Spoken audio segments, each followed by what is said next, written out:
Ajá, ahí voy en lo que prometí. Fíjense lo siguiente. John Magdaleno, ¿ah? ¿Qué prometiste? Darle golpes al gobierno. Bueno, que yo no le golpe a nadie, porque soy pacífico democrático. Fíjense, John Magdaleno hizo un estudio con unos amigos de él, con una gente especializada, profesionales, sobre la transición. Y resulta que en todos los episodios de transición en el mundo, desde 1945 hasta ahora, es clave dividir al gobierno. Si tú no divides al gobierno, sobre todo cuando los gobiernos son autoritarios, pues no tienes chance de ganar. ¿Cómo se va a dividir el gobierno si la oposición no tiene un discurso amplio, tolerante, que agarre toda esa molestia que hay en los sectores populares y se la traiga para sí, la convierta en una mayoría más sólida? ¿Cómo se va a dividir el gobierno si no se le habla a quienes tienen allí dudas, problemas, preocupaciones, sino lo que permanentemente se dice es los problemas internos? Siempre estamos hablando de los problemas internos, de qué esté malo, qué esté bueno, y no vamos a los puentes que hay que tener, porque el gobierno tiene también una crisis interna. Yo he escuchado versiones sobre lo que ocurrió el 30 de abril, hay unas que dicen que ahí de verdad había una conspiración montada, de verdad, de verdad. Hay otros que dicen que no, que fue un poco tratar de buscar el efecto del 11 de abril, una gran marcha que fuera Miraflores. Pero en todo caso, hay opiniones en el chavismo muy fuertes. Marcos Torres, no, el otro Torres, el que era el comandante, ministro de Relaciones Interiores, Rodríguez Torres. Rodríguez Torres fue muy crítico, Clive de Alcalá Cordones, allá hay muchas expresiones del factor militar y del factor político. Bueno, la gran cantidad de ministros de Chávez que hoy están en la oposición es casi que la mayoría. Y entonces a eso con eso no se hace política, no se le hace oferta, no se le entiende, no se le tienden puentes para generar que el país pueda tener hacia el cambio todo tipo de aperturas y de salidas y de caminos, sino que nos enfocamos en un solo aspecto, en un solo público. Eso de decir que la salida es a la fuerza o no hay otra posibilidad, eso tranca el cerebro y el juego. Porque si no se te da, ¿qué pasa? Cuando usted analiza el tablero de lo que está ocurriendo, resulta que, bueno, Maduro logró pasar los 6 meses que van y ahí está. ¿Y qué le ocurre a Guaidó? Guaidó, como no, tiene fuerza internacional, tiene un respaldo que la última encuesta de Data-Análisis lo coloca como si no hubiera ocurrido nada del 30, y además en la última encuesta de Data-Análisis Leopoldo López aparece con un alto porcentaje, como que si su aparición en el puente lo hubiera respaldado. Bueno, sobre eso hay visiones, pero lo cierto es que tienes que pasar a ver las cosas con objetividad para ver si Oslo de verdad no es la salida. Yo creo que la salida es la negociación, dado que no se ha producido mayor conflicto en la Fuerza Armada y la propuesta de intervención americana, los propios voceros la han desechado. Ahora, fíjate tú con respecto al tema de la negociación, que es otro de los aspectos importantes de todo esto. La oposición que dirige Guaidó, la mayoría opositora, pues, de la coalición dominante en la oposición, fue a Oslo, cosa que a mí me parece muy bien. Pero por allí comenzaron en las redes también a estigmatizar a un sector que supuestamente fue visto reunido con gente del gobierno, entonces que si estuvo Timoteo, que si estuvo no sé quién de otro partido, etcétera. Entonces, bueno, ¿es bueno o es malo ir a una negociación? Es bueno si voy yo y es malo si van otros.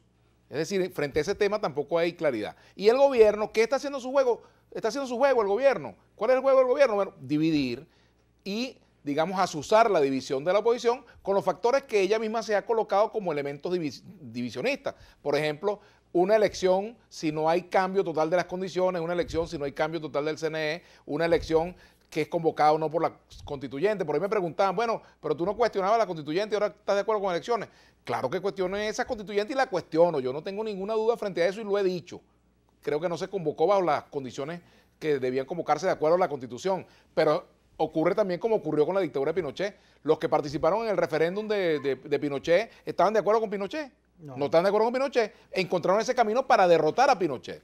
Entonces aquí de lo que se trata es, ¿se cree o no se cree en la reconstrucción de la ruta electoral? ¿Se debe o no se debe reconstruir esa ruta o se debe desechar? Bueno, quienes crean que se debe desechar la ruta electoral, que lo digan como lo dice María Corina prácticamente. Prácticamente María Corina la desecha. Esa es su política, bueno, pero ha sido coherente en su política. Yo no estoy de acuerdo con esa política, pero hay que reconocerle su coherencia. Ahora, hay otros que no son coherentes y no hablan claramente frente a ese tema. Pero tú sabes que se respetan, ¿no? Las posiciones. Y se respeta, yo creo que se debe respetar. Pero el hecho cierto es que también, tú respetando, hay que hacer una evaluación. ¿Cuál es la política que ha sido acertada? Se mide por resultados. Claro. ¿Cuál es la política que ha facilitado el camino hacia el objetivo que se ha propuesto? Y entonces, esa es la definición en política, porque tú puedes tener, que te digo, pensar tal cosa pensamos que el día tal se va a acabar el mundo. Bueno, sigues pensando así, pero el mundo no se acabó ese día. Bueno, se respeta que sigas pensando así. Pero entonces también en política hay gente que dice, el camino es este. Bueno, ese es el camino. ¿Y cómo lo transitamos? ¿Quién dijo que ese camino conduce al objetivo que se procura? Entonces, lo que hay que entender es que en política, y lo demuestra la historia, solo aquellas definiciones y aquellas estrategias que produzcan resultados evidentes, son las pertinentes, las que convienen. Y en el caso de venezolano, en este momento, el mecanismo de la abstención, como se ha venido aplicando, bueno, no ha resultado exitoso, sino que paradójicamente ese camino, sin que sea el objetivo de quienes lo promueven, pero objetivamente el resultado ha sido beneficioso justamente para el régimen que se procura derrotar.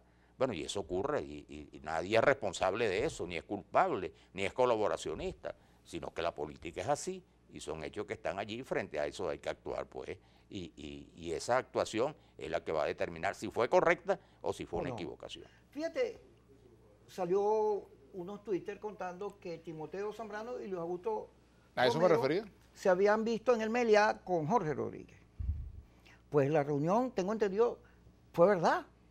Ahora, el día de hoy, y tiene varias semanas, tú lo señalaste, Cambiemos ha propuesto que se elija un nuevo CNE, que comience a destrancarse el juego por ahí. Y esa propuesta está siendo llevada a la Asamblea Nacional para que la Asamblea Nacional la instrumente. Y como parte de esas conversaciones se comenzó a hablar con el gobierno, pero en vez de ir a Orlo, aquí, para decirle, vamos a elegir el CNE. ¿Eso es malo o bueno? Bueno, es una gente que cree en eso, que cree en la negociación.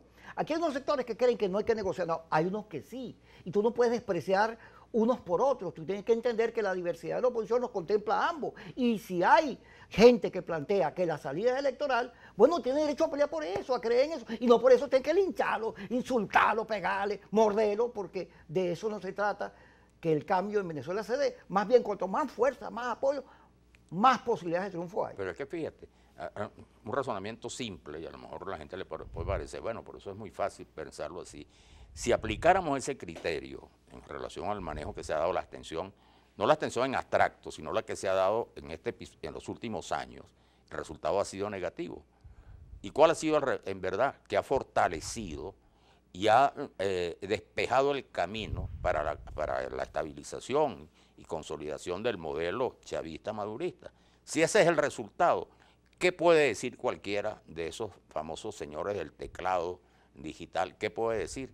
Que quienes llamaron a la abstención eran colaboracionistas. Aquí dice David Rojas, no es verdad que la oposición no le habla a los sectores populares, por algo Guaidó cuenta con un apoyo del 60%. Jonathan Blanco, eso dice David Rojas, Jonathan Blanco, el problema es que los moderados se dejan gobernar por los más radicales.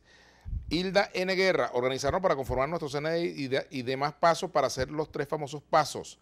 Efraín Africano, Vladi, ¿qué pasa con el audio del canal? Bueno, hay que revisar eso.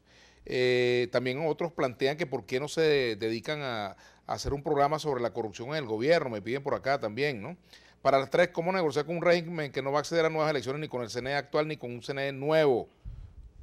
Es que es un juego a la final de la política donde hay unos tableros y hay unos escenarios. Y eso es lo que ver, eso es lo que nosotros pretendemos hacer aquí, contribuir al debate para que obtengamos solución por vía de descubrir cuáles son las estrategias de unas de otras. ¿Y qué está ocurriendo en Venezuela en este instante? Que lo de Oslo, que es una jugada importante donde los americanos, los rusos, los chinos, la Unión Europea, todo el mundo coincide que esa es una posibilidad, comienza a ser desestimada porque en el cuadro interno de la oposición hay gente que convierte una salida tan importante como eso en un hecho de traición. Eso no solo es la antipolítica, sino es frente al cuadro, frente a los escenarios, evaluar más la cosa, porque ¿qué ocurre cuando tú te das cuenta que van pasando 6 meses y Maduro se va quedando y que si Maduro llega a enero y no pasa nada, ¡ay, Dios mío! Mira, ay, Kiko, Dios mira mío. cómo estamos en la etiqueta. A ver, estamos en segundo en la etiqueta. Sí, bueno, sí, señor. ya. Pedro Hernández, Ya viene Contraste y Controversia. Nosotros. Buenas noches.